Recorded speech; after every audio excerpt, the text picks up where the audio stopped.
Hey everybody, it's the Commodore from the Clan of the Grey Wolf, and you are watching the weekly Wringer series here on clanofthegraywolf.com.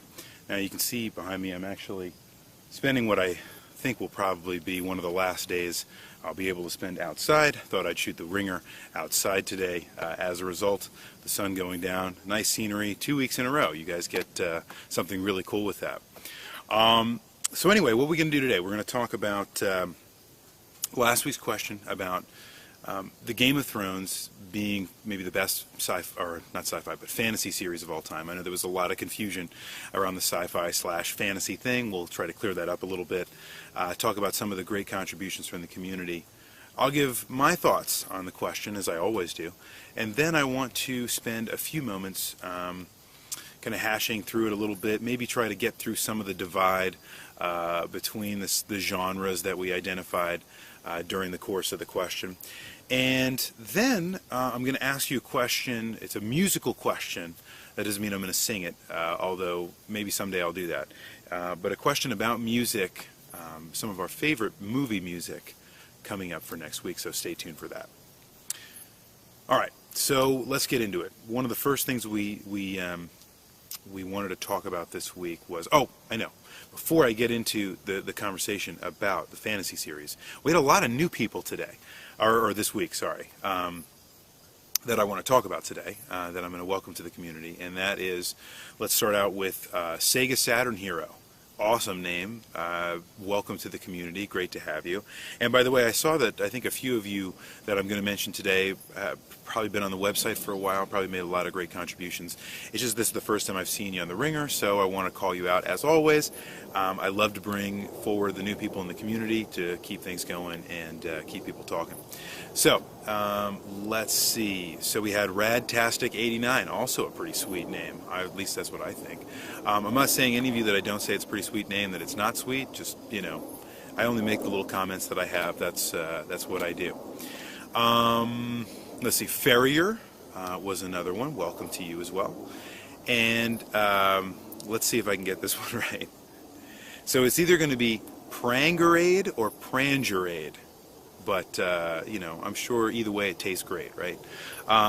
Welcome to all of you. Thanks for joining us here on the Weekly Wringer. It's great to have you on board. I hope to see many of you commenting for a long time into the future. Now, let's get to the question. The question that I asked from last week was about, is Game of Thrones, the question quite simply stated was, is Game of Thrones the greatest fantasy series of all time? Now, many of you hadn't seen it. I expected that. But many of you had seen maybe something. If you hadn't seen it, you were going to suggest maybe your favorite fantasy series of all time. And so your answer was probably an unqualified no, but here are the things that I really enjoy and that I like. So I figured I'd talk about that a little bit before I moved on. So first contribution I want to talk about was Lenoir, who mentioned the Twilight Zone. Now, we're going to talk a little bit, I'm just going to talk for a few minutes about the divide between sci-fi and fantasy, but I don't want to do that right now. Let's just suffice it to say that I think even if we talk about the difference between sci-fi and fantasy, which I think is a great question, I still think the Twilight Zone probably is one of those things that reaches the cusp, because while there were a lot of sci-fi things going on with the Twilight Zone, there were certainly a lot of fantastical elements, a lot of folklore, a lot of those kinds of things. And I'll be completely upfront with you guys, when I asked about Game of Thrones, I was thinking about high fantasy, and I wasn't thinking about anything else.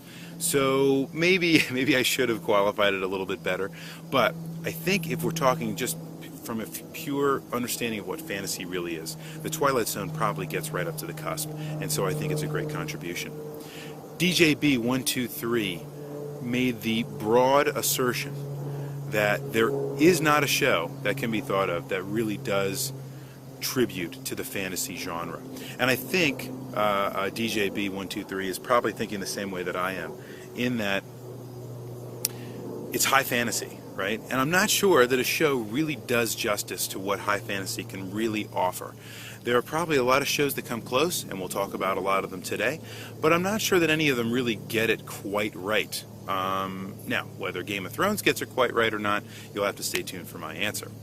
But I think it's a fair point, right? That in some ways, there isn't a show yet that we can point to say it actually does what it's supposed to do.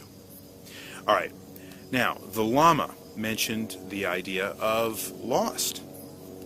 Lost is one of those, I would say again, it is one of those shows that really borders on that line of the fantasy, right? And I happen to think if it could be considered in any way a fantasy show, it is the best of all time, because Lost is probably my favorite TV show of all time, and those of you that watch the Weekly Wringer already know that very, very well.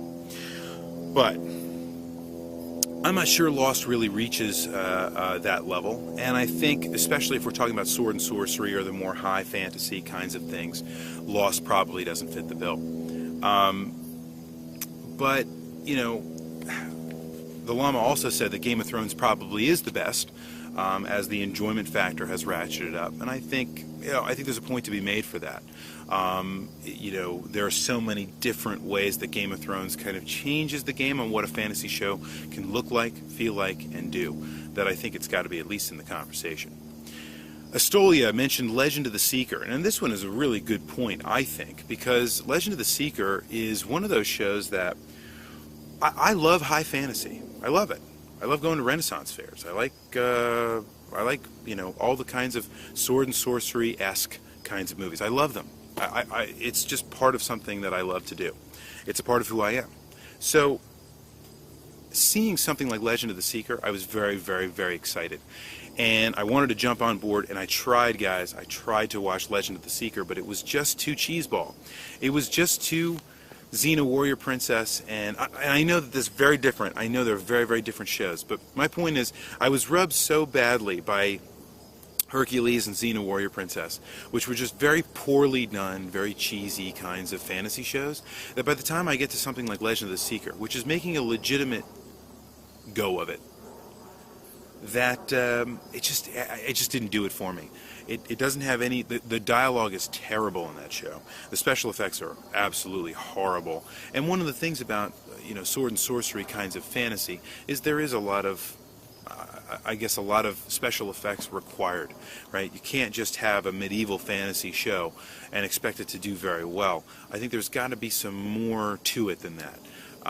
Game of Thrones kind of throws a wrench into my argument at that point, but let's just say I think that there has to be a certain requirement. If you're going to do spellage and you're going to do all this kind of stuff like blasting fireballs and things like that, I think to a certain degree there has to be some special effects that are worth a damn, and Legend of the Seeker really did not reach that threshold, although I think it's got to be on the list, because I'm really hard, in terms of high fantasy, I'm having a really hard time thinking of a lot of really great competitors, and Legend of the Seeker's got to be right up there. One of our newcomers, Farrier, mentioned something that I was never a fan of, but I think if we're talking about fantasy and we open it up to TV in general, again, which was not my intention, but as always with the Weekly Wringer, you guys asked the question and kept going deeper, and that is Dragon Ball Z. I was never a huge fan of Dragon Ball Z. It never really was my thing, but I have to say, it is fantasy, right? And now it's got that kind of sci-fi element to it. There's a lot of blasting going on, a little technology here and there, but most of the time it is just these people doing ridiculously over-the-top, fantastic things, right? And I think if we're looking at fantasy from that angle, I think it's going to be very difficult to argue that Dragon Ball Z is in fact fantasy. And while it never was my thing, I know it was exceedingly popular and something that a lot of people really, really enjoyed, because it was very, I guess, an altered reality, a fantasy setting of the world, and with all kinds of mythological creatures and so forth. So I think Dragon Ball Z would have to go on there. And rather than letting that open up a big old can of worms, I'll say this too, Prangerade or Prangerade, whichever it happens to be, after making the joke about Friends being the greatest fantasy universe in the world, which, touche, let's think about it, right? Almost everything on TV is there because it's supposed to be fantasy. I get it. Joke taken. Hardy har har. How about Avatar: The Last Airbender? Rather than let those two, Dragon Ball Z and Avatar, open up the big can of worms, which is that there are so many great animated fantasy series out there that we could really go on forever about it. And I'm not going to go down that road because that's not what I wanted to ask about, but I think I'm going to ask about it soon because I love talking about the way animated series change the game for this stuff, and you guys definitely hit it with Dragon Ball Z and Avatar: The Last Airbender, two series that I was never really into, but I think define a threshold. I think we can all argue a threshold for being able to analyze in any kind of depth a real fantasy series in animation that does the job very, very well. And lastly, I want to talk about Nightcrawler had the idea of the Highlander. I think that is tremendous. I think it's a great concept. Highlander was a show that was set in the present day, but had that fantasy element. There was a lot of past lifetimes that were brought into it, so you'd have little period pieces that would go inside almost every episode of remembrances from Duncan's memories, right? And I thought that was really, really well done.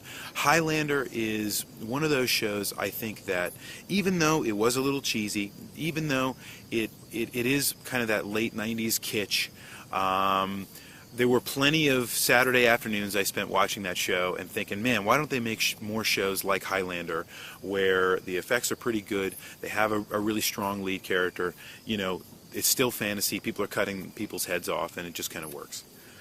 I don't know, but the answer is that they really don't make those kinds of shows very often, and that's why I wanted to ask you about Game of Thrones. Now, that was the last contribution from the community. There could have been countless more. I can tell you right now there could be countless more fantasy series. Although, if we take my theme, and that's how I'm going to answer the question now. If we take the theme that I was trying to point to, which is high fantasy, sword and sorcery. What did Estolia call it? Wizards something and wenches or something like that. I don't even remember, which I thought was a great depiction, by the way. That definitely made me chuckle out loud, as well as the Friends contribution. I laughed out loud a few times reading the comments this week. You guys did a great job with that. So anyway, here's what I want to say. If we're going to look at the high fantasy series, the question was, is Game of Thrones the best? And I'm going to throw it out there that I'm not very taken by the series. I don't really like it that much. I know that I'm only about halfway through the first, or the only season to this point, but it never really reached out and grabbed me as, wow, this is going to be great. But let me make my point here. I think that it's done almost as well as any fantasy series could ever hope to be. It's got a huge budget. I know money doesn't always equal success, guys. Don't freak out. You know, money and budget does not make a good series. I know that. But they spent enough money to make a real difference with this series, and I think it's translated into some really great things. They've got some tremendous actors on the show, including Sean Bean, who is just tremendous. They have a lot of very well done special effects. And when I say special effects, I don't mean explosions and things. I mean like the concept of the giant ice wall, right? Even just the opening cinematic where you have you know, the credits and the kind of kingdoms are sprouting from the earth and all these kinds of things. I just thought that was done so incredibly well. So it's money that is well spent, in my opinion, and I think any good fantasy series would have to equal it. There have been a lot of miniseries that came and went on TV, which is one of the reasons I didn't go to miniseries specifically. But, you know, there are plenty I could talk about there. But I think that if you're going to make a fantasy show, Game of Thrones is going to have to be your model. And I'm going to throw it out there. In terms of sword and sorcery, the best I've ever seen is Game of Thrones. And I'm not even particularly taken by the show, which is why I think that DJB 123's point about there not being any show worth mentioning should be taken seriously, because I think you could take something like Game of Thrones, which, by the way, is based on books that I have not read but heard are fantastic, not just by you guys this week, but in general. So I think if we take DJB's 123's comments seriously, and I think we should, the Game of Thrones is only the cusp of what can be done in fantasy on a week-to-week basis. And there are a lot of things that it does that I don't like. I don't like the gratuitous sex in it. I know that that's very much a prominent part of the book, so I don't fault the series in that. But it's just not my thing. I'm not saying that couldn't be a part of a fantasy series that I could like, and I do like Game of Thrones. It's just that I think if you leave that out and it becomes more about the kind of heroism, if you made a show more akin to the themes of the 90s rather than the themes of the